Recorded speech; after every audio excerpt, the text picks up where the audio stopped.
Ang Ginoo kusog kayong mulatid og balaod, kay ang Ginoo usaman ka God of order. Nya kining paghimog order sa atong kinabuhi aron dili magkagubot, kinahanglan gyud og balaod. Kamo naabay order ang inyong kinabuhi ron o disorder? Saman, order o disorder life? Maayo. Karon ang balaod nga gihimos Ginoo nga gisunod sa mga tao ni atong panahon ni Hesus, usahay masupak sa mga gasunod sa Ginoo sama sa mga apostoles. Karon sa ebanghelyo gisupak nila ang lagda sa adlawng igpapahulay nga dili gyud mangaon, magpuasa, magampo, pero sila nangaon. Kining pagkaon kuan gihapon ni siya balaod gyapon, mao bitan ang duna gitay natural nga sana law sa atong lawas nga gutomon, kay gihatag sa nas Ginoo nga balaod para ta mabuhi. Gutomon gyud ta. Kinsa man ninyo dinhi ang di na gyud gutomon, tas ang kamot din aga ni kagutomon pasabot hapit na kamo ending, pero samtang healthy pa ta gutomon, kay preservation of life man ang gutom. Mudiman ba ang atong lawas, gitawag na siya og natural law of nature. Nya tanan nga balaod nga makapapreserbar sa kinabuhi para sa Ginoo, labaw na siya sa bisan unsang balaod nga usahay tawgo nato og cultural law or kaning atong mga balaod sa civil law or unsay mga society nga gigovern ang maong balaod. Mulabaw gyud ang natural law kanang makapreserve og life. No, na usahay ang law nga i-expand ang karsada og ang balaod nga dili putlon ang kahoy, usahay magkasumpaki ni. Hay may sundon, dili putlon ang kahoy bisan og i-expand ang karsada, o putlon ang obstruction sa karsada. Hay may magunana. Ang kahoy diha na. Nya karon naibalaod nga mag road widening, road widening. Nya nana ang balaod ha nga ang kahoy dili putlon basta centennial tree. Unsa na basta dag kana bang guwang na ba kahoy. Nya karon pag implement sa balaod nga ni-expand ang karsada, nasud na mas karsada ang kadtong kahoy nga kanhi layo-layo ras karsada. Unsa maroy balaod nga sundon? Putlon o dili putlon? Ambot lang ninyo, ako kibaw. Basta na idaghang kahoy karon, nasud sa karsada nga gi-expand, wa putla. Nya na gani gyoy mga kinabuhi nga nakalas tungod ana, kay nangabangga na dito ang mga motorista, pero di lang yapon putlon kay naa lagi balaod. Nakaron kung atong gamiton ang pamaagi ni Kristo, ang iyang paagis paggamit sa balaod, it is always to preserve life. Kung putlon imong kahoy, matod pa nila, makaapektar na sa ecological system, sa atong ecosystem. Nya kung maguba ang ecosystem, mamiligro ang kinabuhi.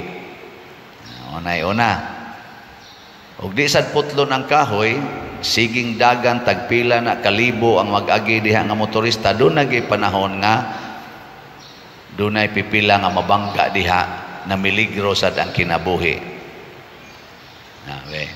Hay may sundo na to ni pulos man ni makahatag og peligros kinabuhi.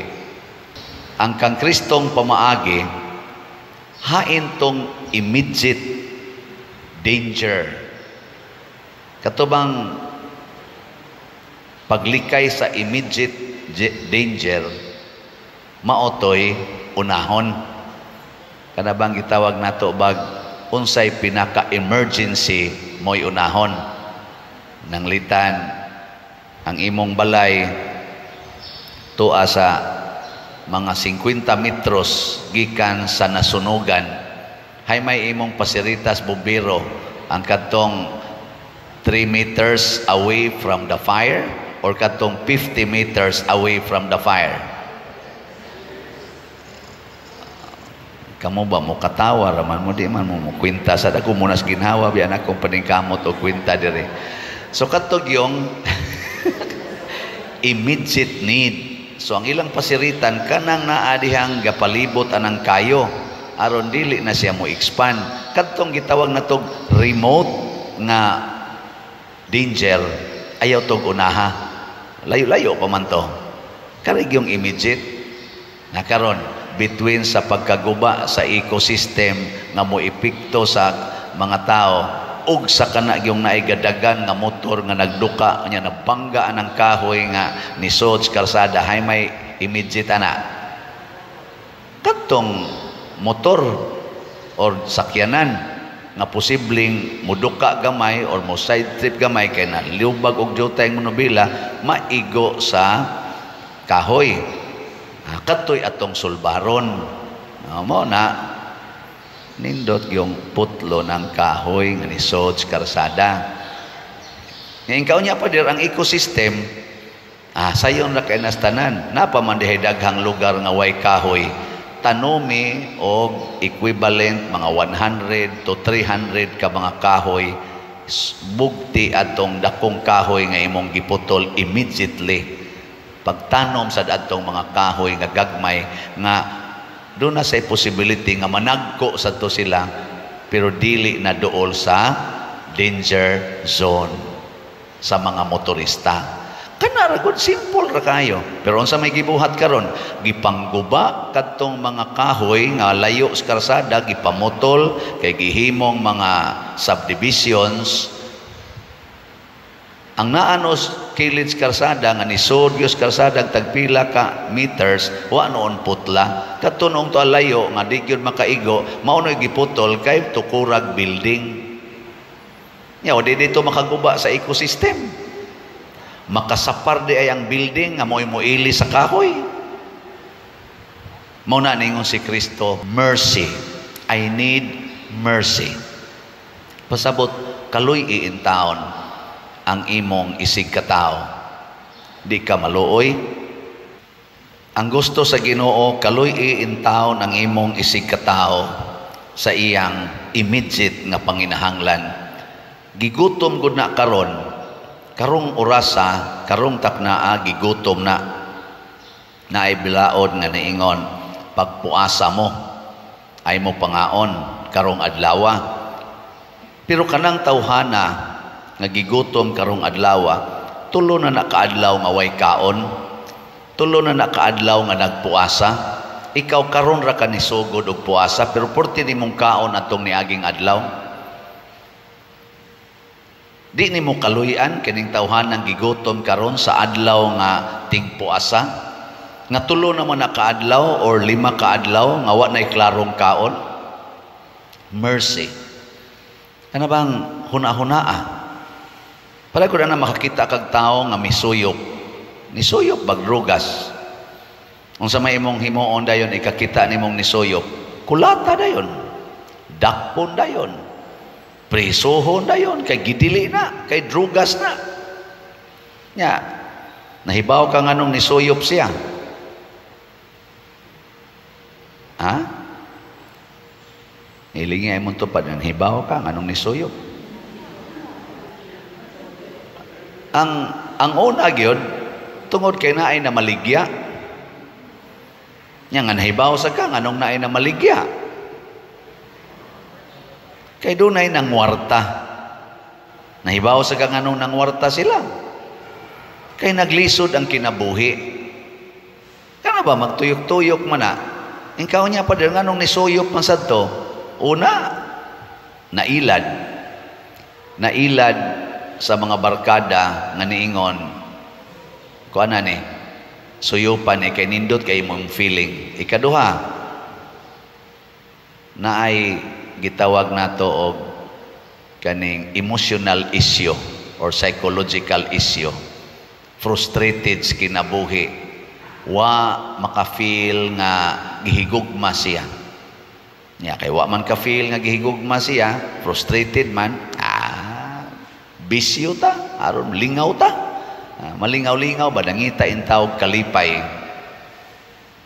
Ana, ikaw kuno mo ibutang dito sa iyang lugar nga wa kay kalipay, wa ka ka-feel nga nabilong ka, di apag yung nagpalibot nimo mga mangingilad kayo, sige hagad nimo suyupan di ka kakasuyop. Ana, so mercy atong sabton. Ikaw niya pa din ala na prisohon, prisuha. Pero inig priso atimana mo nang ningon si Kristo, duawa ang mga binilanggo. Nya inig duaw ni mos binilanggo, kung gigutom pakana, kung giuhaw paimna, kung way sapot bistihi, kung nagmasakiton patambali. Nya kung namatay ilubong. Bury the dead. Mao maguna. Mao nang gitawag og mercy, kaluoy. Tan-awa sa unsa ang aspeto nga maluoy ta sa usa ka tawo. Una nato i-implement ang balaod aron ang balaod mahimong tigpagaan sa atong kinabuhi, muhatag og order. Kay kana man kung atong kinabuhi kun ma-put in order na siya, ang naggaan. Pero gud ana mga sakyanan, tanawa ng sakyanan nga dili ma-overhaul, na disorder na ang mga pisa, mga parts, di ba mag-aginod murag yo gabaguod sa kinabuhi. Pero i-overhaul na, lain na kay dinaganan. I-overhaul dayon, gastuan dayon, mahanay na ang tanang mga pisa, malimpyo na, inigdagan ka, mura magbranyo. Kanang imong bana, gabaguod na, dinagan ihapit mo hikap nimo. Unsa may hinungdan, kinahanglan i-overhaul. Basig i-overhaul ang inyong relasyon, ang inyong pagtinagdanay, o kaha i-overhaul nimo imong lawas isip asawa nga wa na kay hapit ligo sad. Unang di na sad ganahan mo hikap. So imong batasan nanindot, imong lawas nanindot. Ana, o kaha ang imong pagtratar niya, ang inyong companionship. Basig di na sa kamudungan kay niya kaon, ana, di na mo maghinungitay. Ana ba? Di na nimo siya lutuan siyang mga paboritong pagkaon. Nga ikaw ra gyud makaluto, ana. Kay guman ninyo kaon, magkaon-kaon na sad mo. Ana ba? Mga loving touch. I-overhaul, ibalik, ihatag na to niya unsay gikinahanglan aron dili mo musangko sa kamatayon. Mo na ingos Kristo, magsige mo offer nako, pero wa na mo'y maayong relasyon, di na ta magsilbi ana.